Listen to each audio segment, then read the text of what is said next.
1 Corinthiens 15, 45. 1 Corinthiens 15, verset 40, verset 45.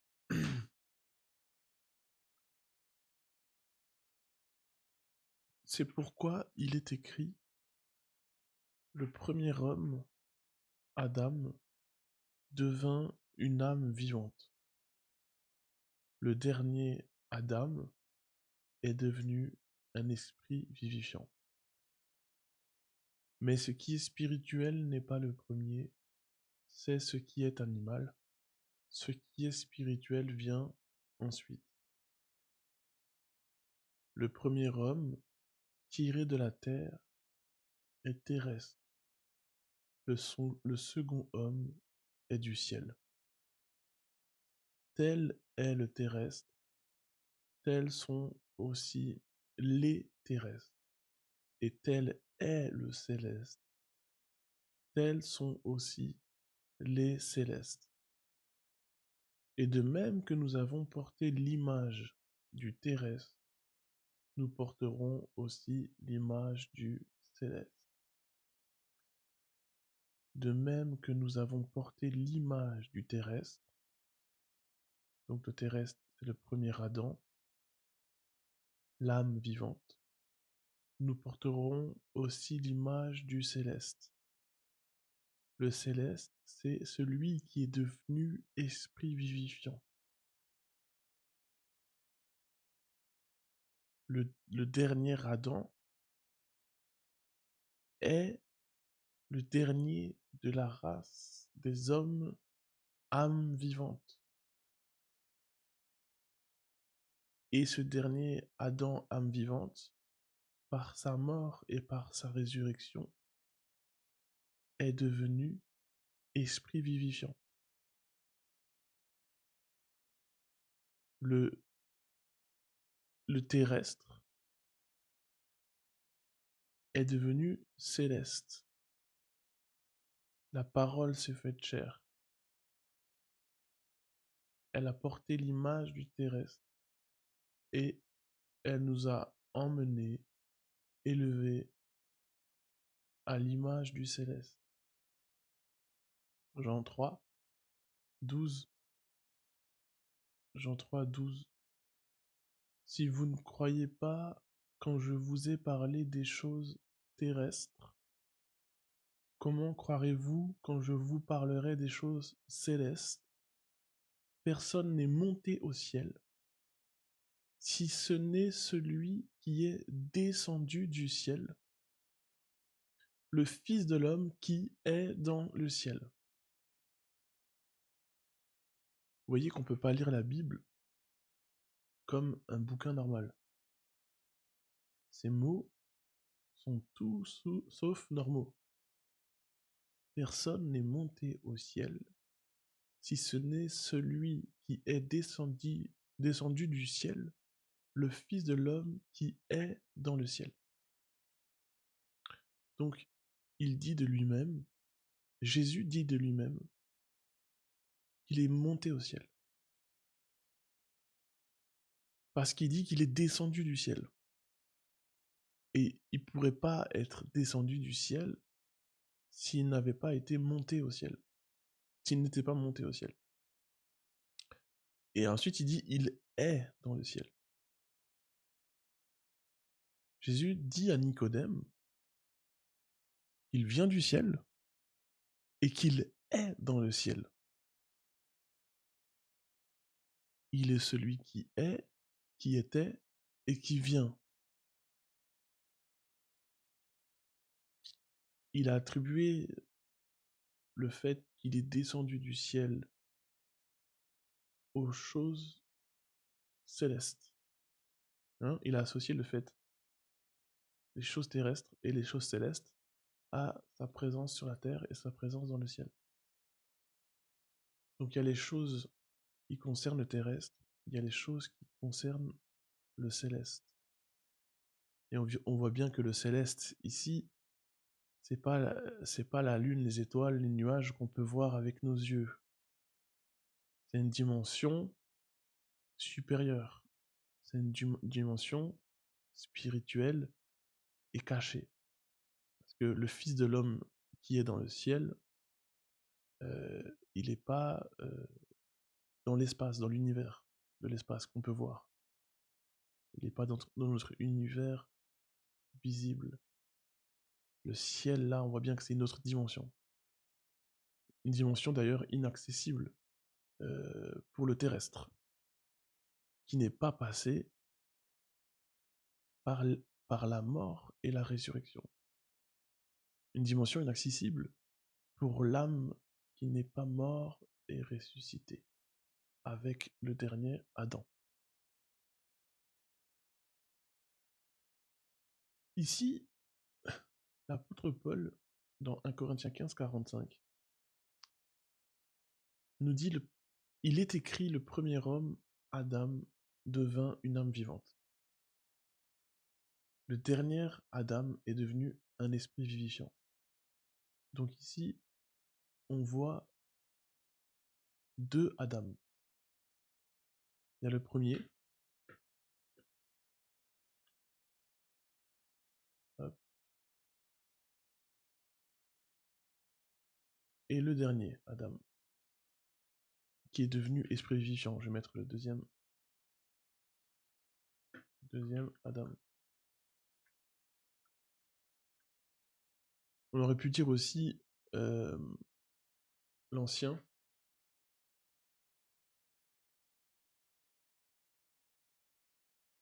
Il est appelé aussi le vieil Adam, le vieil homme.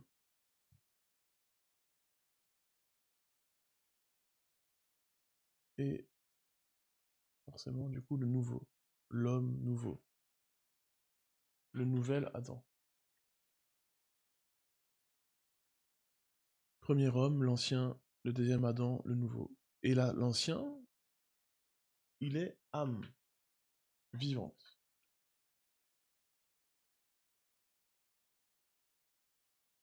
J'espère que vous voyez bien ce que j'écris.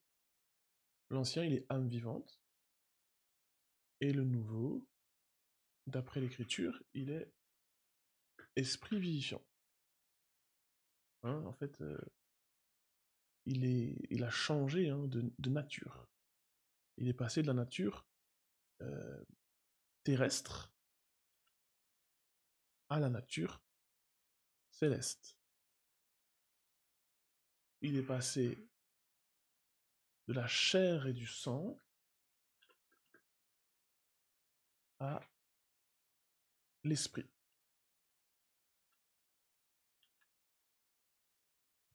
Ici, je mets une colonne entre les deux. Je vais tirer un trait. Il y a deux... on va faire ça un peu plus droit. Il y a deux êtres. Deux races.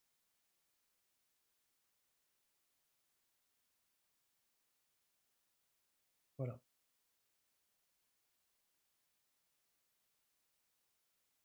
On va prendre le pinceau.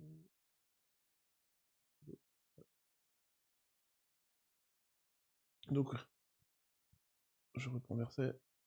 Le premier homme, Adam, devint une âme vivante. Le dernier Adam est devenu un esprit vivifiant. Et Jésus-Christ a vécu l'expérience humaine. Jésus-Christ s'est fait chair. Hein, la parole s'est faite chair. Et il a vécu comme nous dans la chair. Il a vécu l'expérience du terrestre. Il avait une âme. Hein, on a vu à Gethsémané, mon âme est angoissée jusqu'à la mort. Il est mort. Et il est ressuscité par la croix. Bon, c'est le passage entre les deux, c'est la croix. Bon, vas-y, pour faire simple. Bon, attends, on va rajouter un trait. Hop, une croix. Comme ça. Voilà, une croix. Et il est ressuscité par l'esprit. C'est l'esprit de celui qui a ressuscité Christ d'entre les morts habite en vous. Il donnera aussi la vie à vos corps mortels. Et on voyait Jésus dans un corps humain, fait de chair et de sang, mais une fois qu'il est ressuscité, Jésus apparaît. Et il apparaît dans un nouveau corps, dans une forme nouvelle. On retrouve les différentes apparitions de Jésus dans Luc 24, dans Jean 20.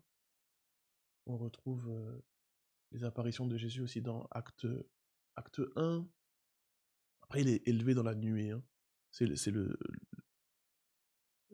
nouvel Adam, c'est l'esprit vivifiant qui apparaît et disparaît sur les nuées. Hmm.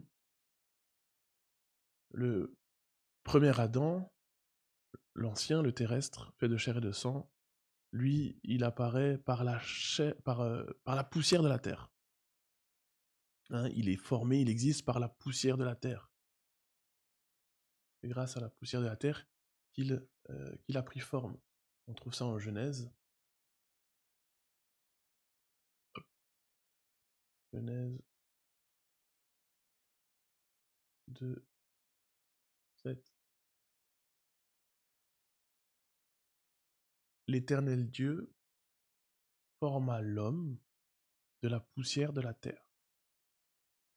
Il souffla dans ses narines un souffle de vie, et l'homme devint un être vivant. Donc tu vois, quand 1 Corinthiens 15, 45 dit « Il est écrit, le premier homme, Adam, devint une âme vivante », il cite Genèse 2, 7. Quand il est écrit « L'Éternel Dieu forma l'homme de la poussière de la terre, il souffla dans ses narines un souffle de vie, et l'homme devint un être vivant ». Le mot « être vivant » ici, c'est nefesh, qui signifie l'âme. L'homme devint une âme vivante. Pourquoi vivant? Parce qu'il y a le souffle de vie qui a été mis au-dedans de lui. Souffle de vie, neshama, c'est l'esprit. Il y a l'esprit en lui. Le, le premier homme, Adam, le premier Adam, est une âme vivante par l'esprit.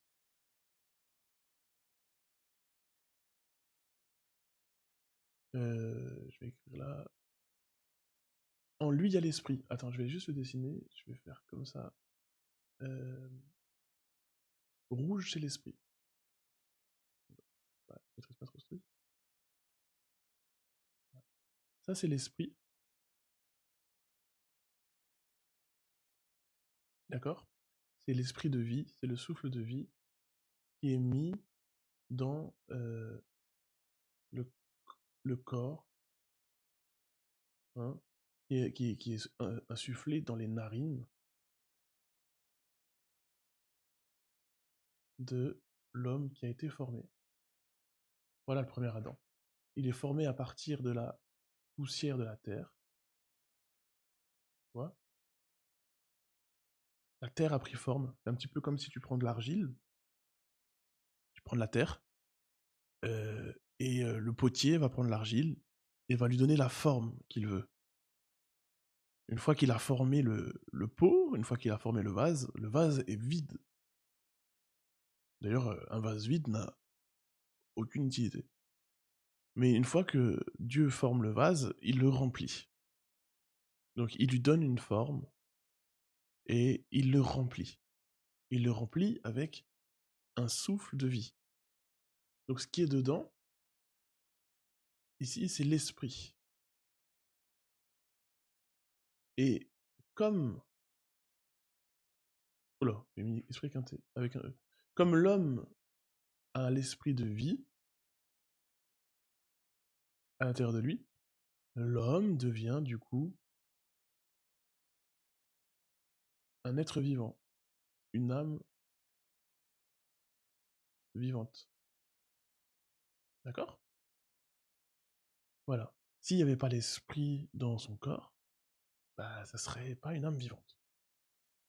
Tu vois un petit peu que on peut voir ici dans ce schéma, bon, très précaire, mais l'âme est comme l'addition du corps et de l'esprit. L'âme est comme le mélange du corps formé et du souffle qui a été mis dedans. C'est comme si l'âme était née du mélange entre un corps charnel terrestre et l'esprit de vie. Et c'est ce qu'on retrouve là dans Psaume 119, Psaume 119, 25. Mon âme est attachée à la poussière. L'âme humaine, l'âme du premier Adam, est attachée à la poussière. L'âme, donc nefesh, âme, voilà, l'âme, attachée, accrochée, collée, adhérée, suivre étroitement, se joindre, euh, être joint. Hein. L'âme et la poussière, c'est pour ça qu'on parle de la chair et du sang, se sont unis. La chair et le sang se sont unis et ça a donné naissance. Hein. C'est pour ça qu'on dit euh, euh, Jésus-Christ, fils de David, la postérité de David, d'après la chair et le sang. Mais fils de Dieu d'après l'esprit. Hein euh, on nous parle déjà de ces deux êtres que dans cette colonne-là, Jésus-Christ, c'est le fils de David. Et c'est pour ça aussi qu'il se faisait toujours appeler fils de l'homme.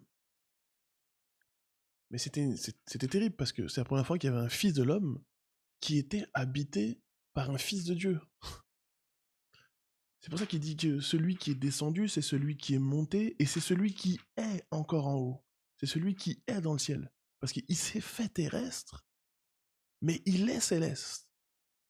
Il est venu sur la terre, mais il est dans le ciel. Hein. Dieu dit, le ciel est mon trône, la terre est mon marchepied. Quelle maison voulez-vous me bâtir? Jésus-Christ était la maison de Dieu sur la terre. Et du coup, on retourne dans 1 Corinthiens 15, 45. Le premier Adam devint une âme vivante, âme attachée à la poussière hein, de la terre, puisque il est formé par cette poussière, il est mêlé à cette poussière qui a été corrompue, hein, au final, on a vu avec la chute. Mais il est devenu un esprit vivifiant. Et c'est très intéressant, parce que quand on prend maintenant, on va prendre maintenant un Thessalonicien, 1 Thessaloniciens 5. Je suis où là 1 Thessaloniciens 5, 23. Que le Dieu de paix vous sanctifie lui-même tout entier, et que tout votre être, esprit, âme et corps, soit conservé irrépréhensible lors de l'avènement de notre Seigneur Jésus-Christ. Et j'aime bien parce que quand il définit notre être, par révélation, il commence par l'esprit. On a tendance à dire on est corps, âme, esprit. Parce on associe notre identité premièrement à notre corps et à ce qu'on voit. Parce qu'on est encore dans la mentalité du vieil Adam. On est encore dans la mentalité du terrestre. Mais Paul, ayant la mentalité du céleste, il dit votre être, c'est esprit, premièrement. Vous voyez l'ordre hein. L'ordre, esprit, âme et corps. Hein. Il dit le Dieu de paix. Et vous savez que Dieu n'est pas un Dieu de désordre, mais de paix. Dieu n'est pas un Dieu de désordre, mais de paix. On associe l'ordre établi par Dieu à la paix. Et regarde l'ordre établi par Dieu, esprit, âme et corps. Donc, une âme et un corps dirigés par l'esprit. Ton être, c'est premièrement esprit. Tu as une âme, pardon, tu as un corps, mais tu es esprit. Le nouvel Adam est esprit vivifiant. Et c'est ça qui est super intéressant, c'est que le premier Adam est une âme vivante. Son identité est dans l'âme. Donc finalement, son identité est dans la poussière, dans la chair, parce que son âme est attachée à la chair. Mais l'identité du nouvel Adam est dans l'esprit. Il est esprit.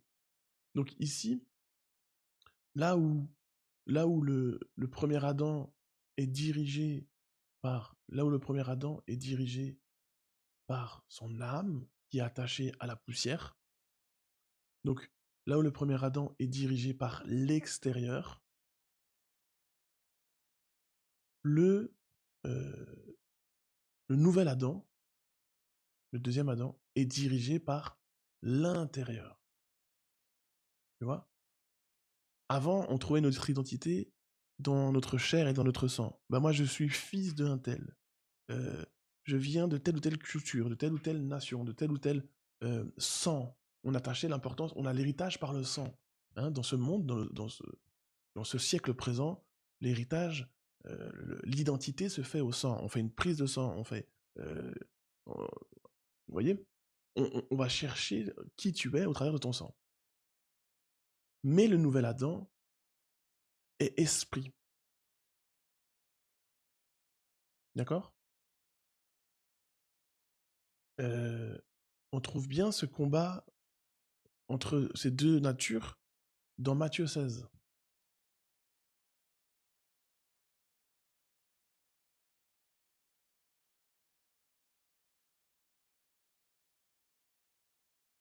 Matthieu 16, verset 17.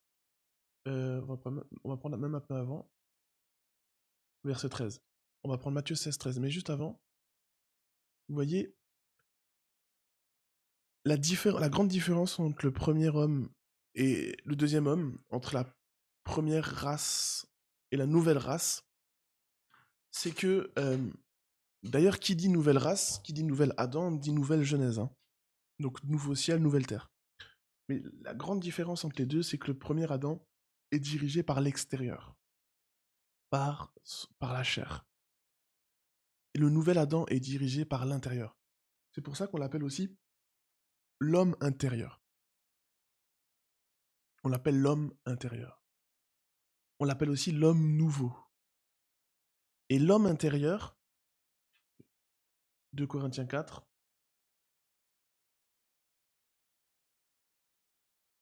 2 Corinthiens 4, 16,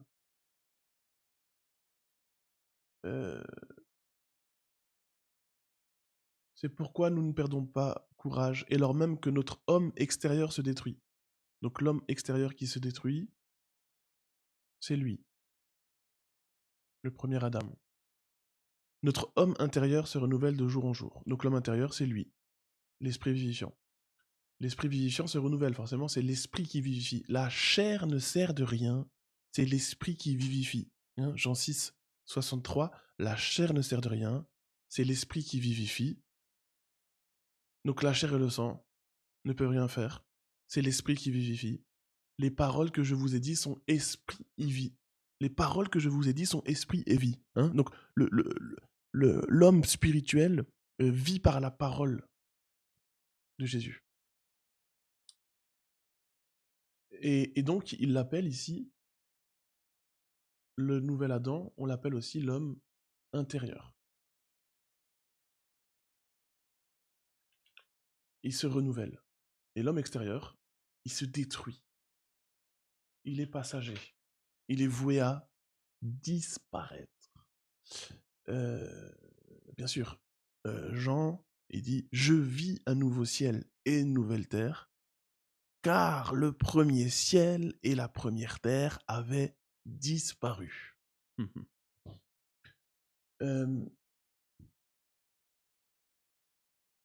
Homme intérieur, on continue. car nos légères afflictions du moment présent produisent pour nous, au-delà de toute mesure, un poids éternel de gloire. Parce que nous ne regardons non point aux choses visibles, mais à celles qui sont invisibles. Car les choses visibles sont passagères et les invisibles sont éternelles. Vous voyez comme il attribue le regard des choses visibles, la considération de ce que ton œil charnel voit, à l'homme extérieur. Et il attribue la considération, le regard aux choses invisibles. Hein. Nous ne marchons pas par la vue, mais nous marchons par la foi. Il attribue la considération des choses invisibles, des choses de la parole qui sont esprit et vie, des choses de l'entendement que tes oreilles ont entendues. Il attribue ces choses-là à l'homme intérieur qui se renouvelle. Hein. Si vous croyez pas aux choses terrestres, comment croirez-vous aux choses célestes? Puisque les choses terrestres sont censées témoigner et attester des choses célestes. Vous entendez ça? Hébreux 11.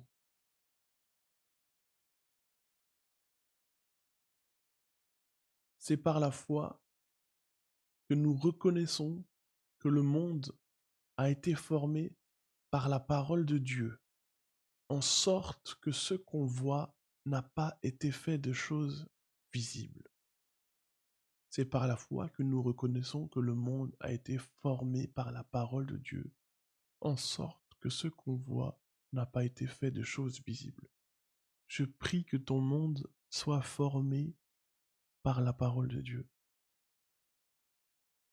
Que les bonnes œuvres préparées d'avance pour toi prennent forme dans ta vie. Parce que tout ce que tu vois, tout ce que tu vis, vient des choses invisibles.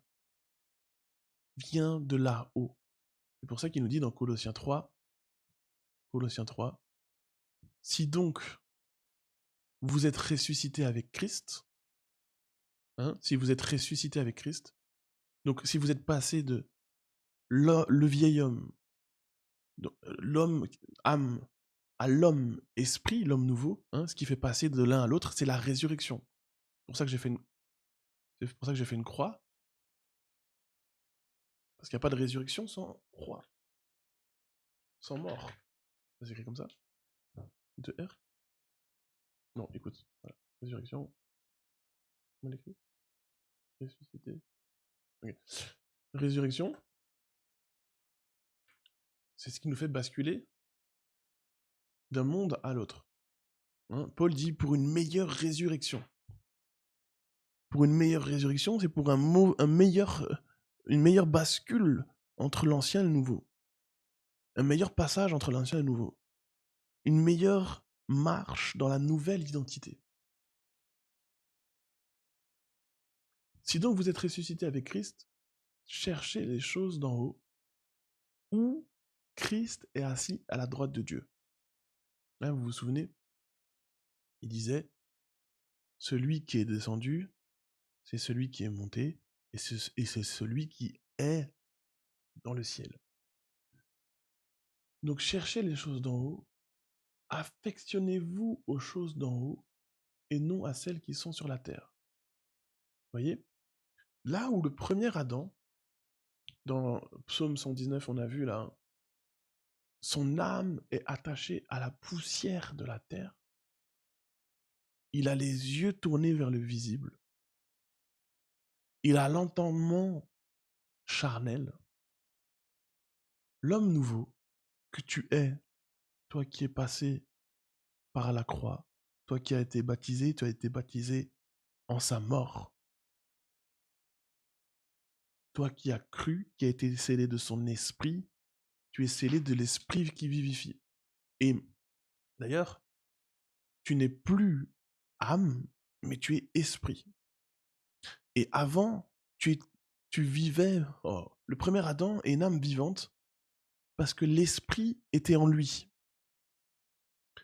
Mais maintenant, le nouvel Adam, il est esprit vivifiant. Donc, le vieil Adam, l'âme, doit être vivifié. Mais le nouvel Adam, l'esprit, vivifie toute chose. On est passé de vivifié à vivifiant. Avant de recevoir le Saint-Esprit, Jésus dit aux disciples, ceux à qui... Non, avant d'être vivifié, avant de recevoir l'Esprit, Jésus dit aux disciples, pardonnez et on vous pardonnera. Si vous retenez les fautes, on retiendra vos fautes. D'accord? Donc avant qu'ils reçoivent l'Esprit, les disciples, Jésus leur dit, pardonnez et on vous pardonnera. Si vous retenez les péchés, les fautes, on retiendra vos péchés et vos fautes. Mais quand Jésus maintenant leur donne l'Esprit, il souffle sur eux le Saint-Esprit, il passe de l'âme à l'Esprit, il leur dit, ceux à qui vous pardonnez, on leur pardonnera. Ceux à qui vous retenez leurs fautes, on retiendra leurs fautes. D'accord? À méditer. Affectionnez-vous aux choses d'en haut et non à celles qui sont sur la terre. Vous voyez? Là où le premier Adam était attaché à la poussière de la terre, avait le dos courbé, comme cette femme qui avait le dos courbé et que Jésus a redressé. Il nous dit maintenant, attachez-vous, affectionnez-vous aux choses d'en haut. Comment tu t'affectionnes aux choses d'en haut? Comment tu te détaches de la poussière pour t'attacher au ciel? Hébreux 2, 1. Hébreux 2, 1. C'est pourquoi nous devons d'autant plus nous attacher aux choses que nous avons entendues. Voilà. En regardant aux choses invisibles. Regarder aux choses invisibles, c'est s'attacher aux choses que tu as entendues. C'est prêter ton oreille à la bonne nouvelle de l'Évangile. Jésus-Christ est mort et ressuscité. Et tu es mort et ressuscité avec lui. Jésus-Christ a pleinement incarné ce premier Adam qui est mort. Il l'a détaché des profondeurs de la terre pour l'attacher aux profondeurs du ciel. On est passé d'un attachement à un autre. Si le cordon ombilical était tourné vers la poussière, maintenant le cordon ombilical est tourné vers les nuées du ciel. Nous devons d'autant plus nous attacher aux choses que nous avons entendues, de peur que nous ne soyons emportés loin d'elles. Tu peux être emporté, malheureusement, tu peux être emporté loin du ciel alors que tu y es. Quelle tristesse. Tu peux marcher à côté de tes pompes. Jean 6, 38. Jean 6, 38, Jésus dit, « Je suis descendu du ciel pour faire non ma volonté, mais la volonté de celui qui m'a envoyé. » Jésus est descendu du ciel pour faire la volonté de celui qui l'a envoyé. Or, la volonté de celui qui m'a envoyé, c'est que je ne perde rien de tout ce qu'il m'a donné, mais que je le ressuscite au dernier jour. La volonté de mon Père, c'est que quiconque voit le Fils et croit en lui ait la vie éternelle, et je le ressusciterai au dernier jour. D'accord? Je le ressusciterai au dernier jour. Et Paul dit, si donc vous êtes ressuscité, si donc vous êtes passé de la mort à la vie, si donc vous êtes passé du terrestre au céleste, grâce à celui qui est descendu du ciel, grâce à l'échelle, alors vivez d'après le céleste. Vivez d'après le céleste. Et donc on est toujours dans Colossiens. On est toujours dans Colossiens 3. Faites donc mourir les membres qui sont sur la terre. Verset 5. Et verset 9. Ne mentez pas les uns aux autres, vous étant dépouillés du vieil homme. Tu vois comment il l'appelle, le premier Adam? il l'appelle le vieil homme. Il est vieux. C'est comme la lettre qui a vieilli. La lettre, c'est quoi?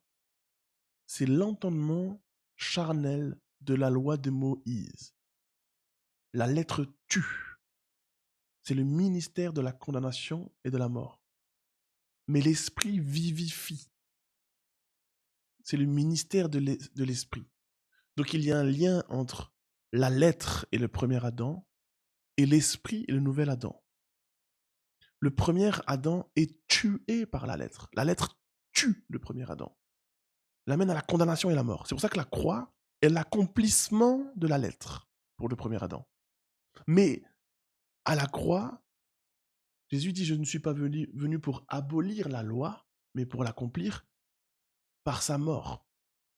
Il devient esprit vivifiant. Et maintenant, c'est ministère de l'esprit. Pourtant, la lettre vient de Moïse. La loi et des prophètes. La lettre qui tue, c'est le non-dévoilement, c'est quand la loi de Moïse est voilée, est comprise avec un entendement charnel. C'est pour ça que Paul dit dans Romains 7, la loi est bonne, mais moi je suis spirituel, fendu, il dit la loi est bonne, mais elle est spirituelle. La loi de Dieu, elle est spirituelle. Elle peut être comprise que par l'homme intérieur. Elle peut être comprise que par le nouvel Adam. Elle peut être accomplie que par l'esprit vivifiant. Il dit, mais moi je suis charnel, attaché à la poussière de la terre. Ma compréhension est charnelle. Quand je vois le commandement qui dit tu ne convoiteras point, j'essaye de ne pas convoiter, mais je n'y arrive pas. Or, par l'entendement spirituel, l'esprit me donne révélation et dévoilement que je ne suis pas un convoiteur. Mon identité n'est pas dans quelqu'un qui essaie de ne pas convoiter, mais mon identité est dans l'esprit qui ne convoite pas, dans l'esprit qui aime son prochain, dans l'esprit qui ne commet pas d'adultère. Je suis. Et ce que je fais ou que j'essaye de faire ne me définit plus. Ok? C'est pour ça qu'on vit dans la sainteté, premièrement par la foi. La sanctification, c'est premièrement un positionnement de foi. Quant à la parole que nous avons entendue, sanctifie-les par ta vérité. Ta parole est la vérité. Quand la vérité m'annonce que je suis saint, par dévoilement et par révélation, cette sainteté va émaner de moi. C'est l'esprit qui fait vivre cette sainteté. C'est l'esprit qui fait jaillir cette sainteté. C'est l'esprit qui amène à l'existence cette sainteté qui n'existe pas. Parce que la sainteté extérieure, la sainteté de l'homme extérieur est un leurre, est un mensonge. C'est un ensemble de règles et de préceptes, un peu ici, un peu là. L'apparence de la piété, mais reniant ce qui en fait la force. C'est l'esprit qui en fait la force. Il dit c'est ni par la puissance, ni par la force, mais c'est par ton esprit.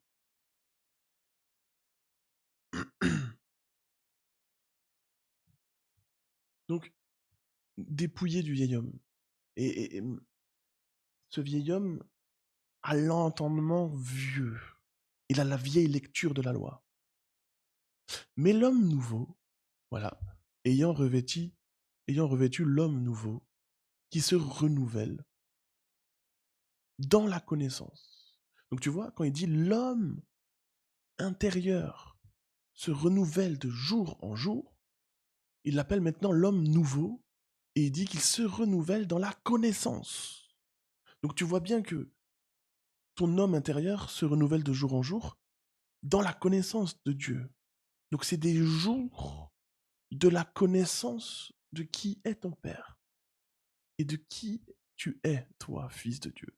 C'est pas des jours 24 heures, chronos. C'est pas les jours du chronos. C'est pas les jours du soleil qui est au-dessus de notre tête. On sait très bien que tu peux avancer en âge et ne pas avancer en connaissance de Dieu. Tu peux avancer en âge et ne pas te renouveler dans ta mentalité. Tu peux avancer en âge et ne pas avancer en repentance. Donc ici, il l'appelle maintenant, l'homme intérieur, il l'appelle aussi nouveau. L'homme nouveau.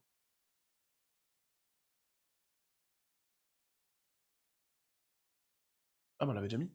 L'homme nouveau. Bah voilà, magnifique. Et il est appelé aussi l'homme céleste. Et on l'a déjà mis aussi, mais bah, tant mieux. Donc quand il dit, on retourne dans 1 Corinthiens 15, 45, il dit maintenant, tel, donc 48, verset 48, 1 Corinthiens 15, 48, tel est le terrestre, tels sont aussi les terrestres. Tel est le céleste, tels sont aussi les célestes. Donc tel est l'homme extérieur, tels sont aussi les hommes extérieurs. Tel est l'homme intérieur, tels sont aussi les hommes intérieurs. Tel est l'homme nouveau, tels sont aussi les hommes nouveaux. Hein. Tel il est, tel nous sommes. Et mais de même que nous avons porté l'image du terrestre, nous porterons aussi l'image du céleste. De même que nous avons porté l'image de l'homme extérieur, de l'âme vivante, du vieil homme, de même nous porterons l'image de l'homme intérieur, l'homme nouveau, l'esprit vivifiant. Et c'est là où il nous dit dans 2 Corinthiens 3, il nous dit dans 2 Corinthiens 3,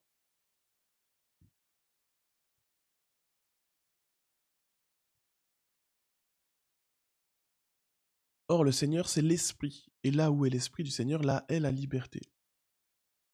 Nous tous qui, le visage découvert, contemplons comme dans un miroir la gloire du Seigneur, nous sommes transformés en la même image. Toi qui contemples comme dans un miroir la gloire du Seigneur, tu es transformé, tu es métamorphosé, tu es transfiguré dans cette image, l'image du céleste, de gloire en gloire, comme par le Seigneur l'Esprit. C'est le ministère de l'Esprit. Et il t'en parle ici. Il dit, si le ministère de la condamnation, verset 9, a été glorieux, le ministère de la justice est de beaucoup supérieur en gloire.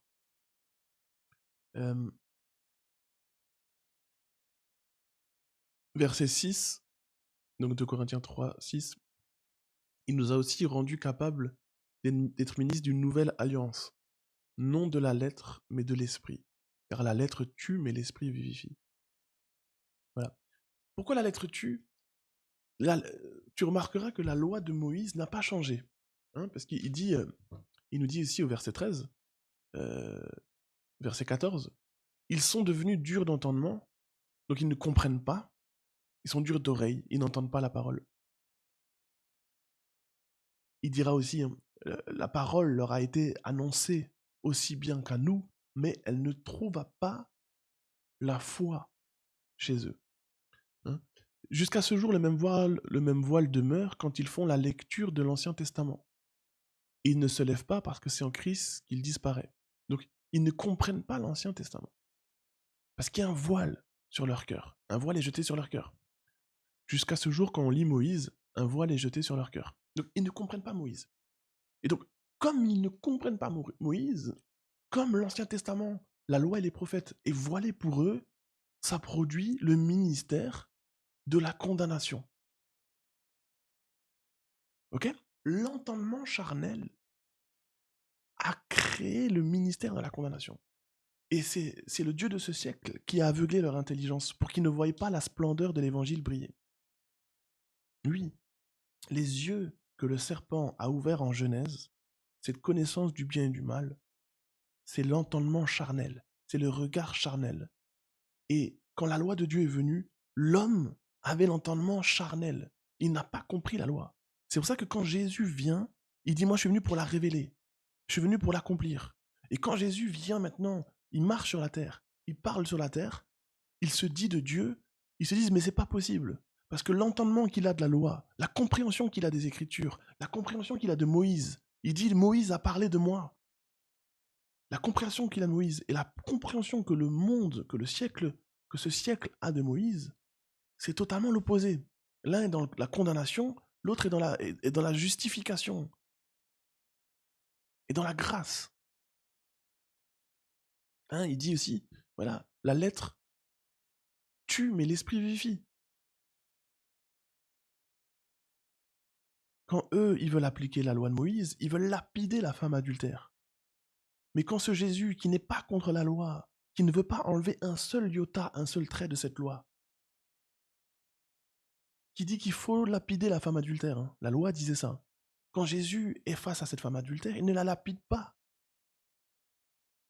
Il dit tes péchés sont pardonnés. Il dit je ne te condamne pas. Pourtant, c'est écrit dans la loi qu'il faut lapider la femme prise en flagrant délit d'adultère. Mais Jésus a un entendement de l'esprit. Il a compris que la femme adultère, c'est pas cette pauvre femme qui était devant lui et qui était manipulée et qui était faible dans la chair, mais c'est l'esprit adultère qui animait les pharisiens qui voulaient lapider cette pauvre femme.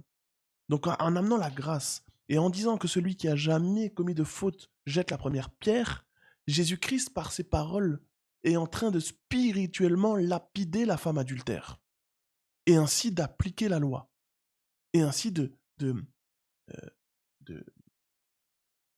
accomplir la loi. Il accomplit le commandement en faisant grâce à la femme pécheresse et en lapidant l'esprit méchant qui animait ces personnes. Preuve en est, ils ont laissé la pierre, ils ne l'ont pas condamné. Ces hommes qui étaient durs à cause de leur entendement, à cause de la dureté de leur cœur, ont fait grâce à cette femme.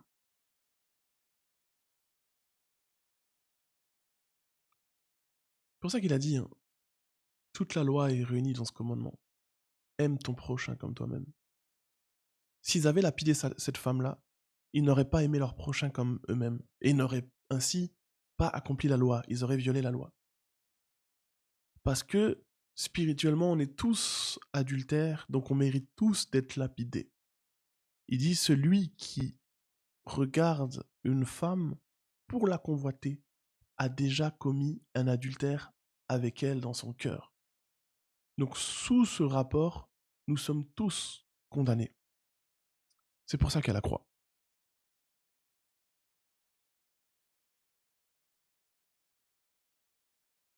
Donc la contemplation, le visage découvert, c'est le fait de contempler les merveilles de Dieu.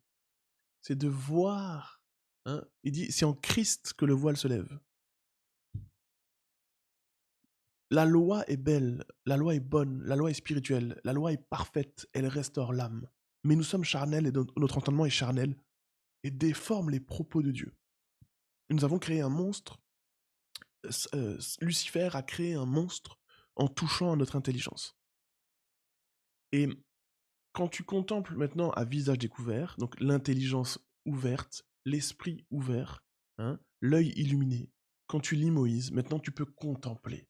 Et c'est un miroir pour toi. Et tu prends une nouvelle forme. Tu prends la forme du céleste. Tu es transformé en la même image, en l'image du céleste. Donc le céleste se renouvelle comment? Le céleste se vivifie comment? Le céleste prend forme comment? Par la contemplation,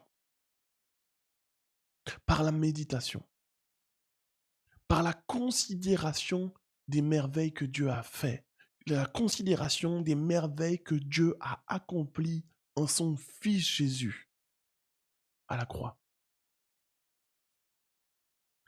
Les livres du Pentateuque, Genèse, Exode, Lévitique, Deutéronome, Nombre, etc., tout ce qui suit après la loi, les prophètes, c'est des merveilles de Dieu. On est censé contempler, comme dans un miroir, la gloire du Seigneur en lisant Moïse. Mais pourtant, pour nous, c'est juste des règles et des ordonnances. Parce qu'on n'a pas les yeux pour lire. On n'a pas le cœur pour comprendre. Quand on se tient dans l'intelligence humaine, on est juste face à un nombre incalculable de règles et d'ordonnances. Regarde, Ésaïe 42.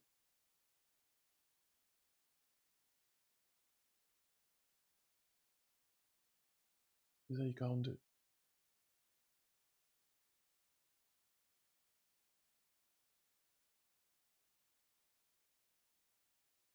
Euh...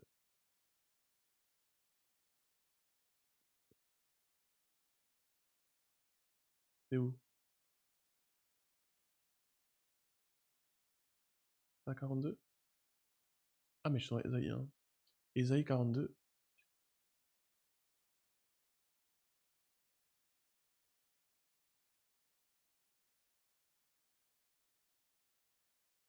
Regarde. Ésaïe 42, 18. Sourd, écoutez. Donc quelqu'un qui est sourd, c'est quelqu'un qui est atteint de surdité. C'est quelqu'un qui est dur d'entendement. Ils sont devenus durs d'entendement. Donc un voile est jeté sur leur cœur quand ils lisent la loi. Il dit sourd, écoutez. Aveugle, regardez et voyez. Tu ne peux pas contempler la loi merveilleuse de Dieu si tu es aveugle à cette merveille. Hein? C'est ce qu'il dit dans, je prends en parallèle, Ésaïe 29. Je prends en parallèle Ésaïe 29. Je vais jongler entre les deux. Sourd et aveugle. Hein. Il nous dit ici,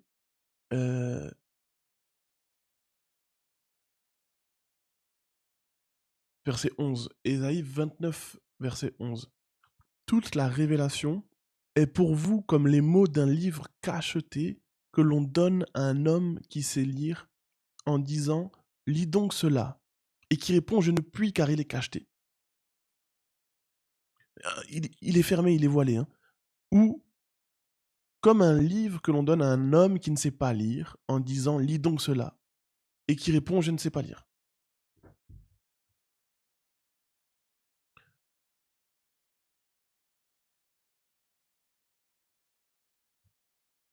Verset 18. En ce jour-là, les sourds entendront les paroles du livre, et délivrés de l'obscurité et des ténèbres, les yeux des aveugles verront. Tu vois ça? Jésus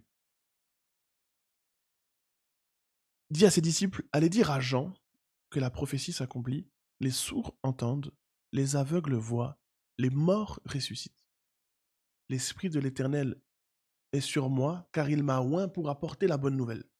Et on te dit que cette bonne nouvelle, en ce jour-là, c'est que les sourds entendent les paroles du livre. Livre qu'ils ne savaient pas lire. Livre qui était cacheté pour eux, parce qu'ils sont devenus durs d'entendement. Et délivrés de l'obscurité et des ténèbres, les yeux des aveugles verront. Et je prie que le livre ne soit plus cacheté. Et quand Jésus-Christ t'ouvre les oreilles, quand il déchire le voile, c'est les paroles du livre que tu entends. Tu passes de la lettre qui tue à l'esprit qui vivifie. La loi n'est plus seulement la lettre qui tue. La loi est l'être écrite par l'esprit du Dieu vivant sur ton cœur. Il a dit, je mettrai mes lois dans leur cœur. Je les écrirai dans leur esprit. Et tu découvres en fait que ce livre parle de toi. Puisque ce livre parle du Fils de Dieu. Donc on retourne dans Ésaïe 42, verset 19. Qui est aveugle sinon mon serviteur, et sourd comme mon messager que j'envoie? Qui est aveugle comme l'ami de Dieu, aveugle comme le serviteur de l'Éternel? Oui, parce que Jésus-Christ était aveugle à la chair, sourd au message de la chair. Nous ne regardons pas aux choses visibles, nous sommes aveuglés aux choses visibles. Ça ne veut pas dire qu'on marche avec les mains devant les yeux, c'est pas dans ce sens-là. C'est que on se détache de la chair. Notre âme n'est plus attachée à la poussière de la terre. Notre âme est attachée à l'esprit du Dieu vivant. Verset 20, tu as vu beaucoup de choses, mais tu n'y as point pris garde. On a ouvert les oreilles, mais on n'a point entendu. L'Éternel, verset 21, a voulu, pour le bonheur d'Israël, publier une loi grande et magnifique. T'imagines? Deutéronome, Lévitique, Nombre. La Torah est une loi grande et magnifique. Mais ça, dans l'application de cette Torah, on lapide des femmes, on met des gens en prison, on maudit des gens parce qu'ils ne respectent pas le jour du repos, on tue des millions et des millions d'animaux qui n'ont rien demandé. Est-ce que c'est grand et magnifique, honnêtement? La forme que cette loi a pris sur la terre, la forme que la loi a pris quand on voit l'état dans lequel les pharisiens sont arrivés, la dureté du cœur dans lequel, l'aveuglement dans lequel ils étaient, qui a, qui a fini par crucifier le Messie qu'ils attendaient, parce qu'ils n'ont pas compris cette loi qui parlait de ce Messie qu'ils ont crucifié. Cette loi parle de lui. Dans le livre, il est question de moi. Je viens, ô Dieu, pour faire ta volonté. Il est venu publier cette loi grande et magnifique. Il est venu la révéler. Il est venu l'accomplir. Mais est-ce qu'on a les oreilles pour l'entendre? Est-ce qu'on a les yeux pour la voir? Et quand tu vas juste après au chapitre 42, Dieu dit, 43, pardon, après le 42, donc c'est 43, Ésaïe 43, 18, ne pensez plus aux événements passés et ne considérez plus ce qui est ancien.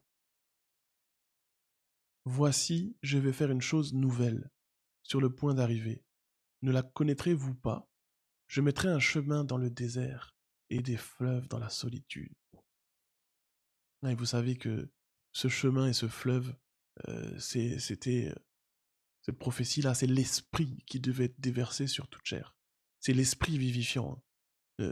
Vous allez oublier, hein. Ne pensez plus aux événements passés, ne considérez plus les choses d'en bas, ne considérez plus les choses de l'homme passé, hein, du vieil homme, de l'homme extérieur.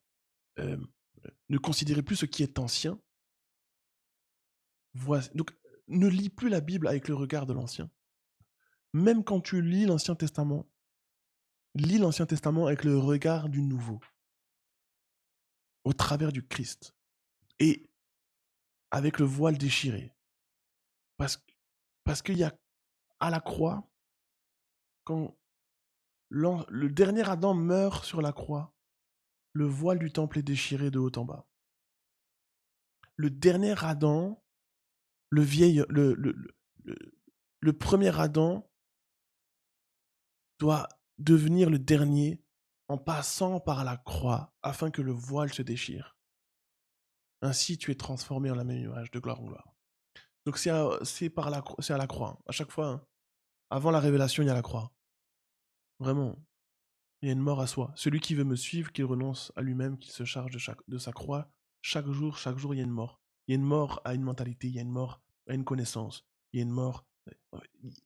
En fait, il y a tout un entendement, une compréhension qui est englouti par un nouvel entendement, une nouvelle compréhension. Ce que Paul, euh, c'est ce que Paul nous dit là dans 1 Corinthiens 15, juste après. Hein. Euh, Voici, je vous dis un mystère, nous ne mourrons pas tous, mais tous nous serons changés. Hein. En un instant, en un clin d'œil à la dernière trompette, la trompette sonnera et les morts ressusciteront incorruptibles, et nous serons changés. Car il faut que ce corps corruptible revête l'incorruptibilité, et que ce corps mortel revête l'immortalité. Lorsque ce corps corruptible aura revêtu l'incorruptibilité, et que ce corps mortel aura revêtu l'immortalité, alors s'accomplira la parole qui est écrite, la mort a été engloutie dans la victoire. Hein? La mort a été engloutie dans la victoire. Ici, c'est une partition, donc 1 Corinthiens 15, 51 jusqu'à 54 inclus. C'est une partition musicale, c'est du solfège. Si tu connais pas le solfège, tu peux pas comprendre ces mystères qu'il dit ici. Et par la grâce de Dieu, le Seigneur va nous révéler, il va nous apprendre à lire la portée, il va nous apprendre à lire cette mesure, cette gamme, pour comprendre de quoi Paul nous parle. Parce que si tu prends ces mots de Paul avec le regard du vieil homme, avec l'entendement d'en bas, tu vas rien comprendre. Parce que tu peux lire Paul, tu peux lire le Nouveau Testament avec le regard de l'Ancien. Et ainsi, tu es dans la condamnation et la mort. Tu es dans la loi de la condamnation et la mort. Mais Christ va nous révéler toutes choses. Et on portera l'image du céleste. Parce que nous sommes célestes. Et nous étions célestes. Nous sommes célestes et nous serons célestes. Oui, nous étions parce que nous avons été prédestinés en Jésus-Christ. Donc ton passé maintenant, c'est Christ. Ton sang maintenant, c'est le sang du Christ. Ton ADN, tes gènes, ton héritage, tes ancêtres, c'est Christ. Donc c'est pour ça aussi que toutes les malédictions familiales sont brisées puisque toi maintenant, tes ancêtres, c'est Christ, donc il n'y a pas de maladie en Jésus-Christ. Donc tu as hérité de la guérison, tu as hérité du salut, tu as hérité de la grâce, tu as hérité de la délivrance, euh, pourvu euh, que, que ce sang nouveau, que le sang du nouvel Adam, hein, qui est esprit et vie, euh, nous remplisse. Mais il ne peut pas te remplir tant qu'il ne t'a pas formé. Parce que d'abord, il forme l'homme, puis il le remplit. Voilà, j'ai encore tellement de choses à dire, mais il est 4h30 du matin et il faut que j'aille me reposer. Paix sur vous, saint baiser, bonne continuation dans l'exploration de la parole de Dieu.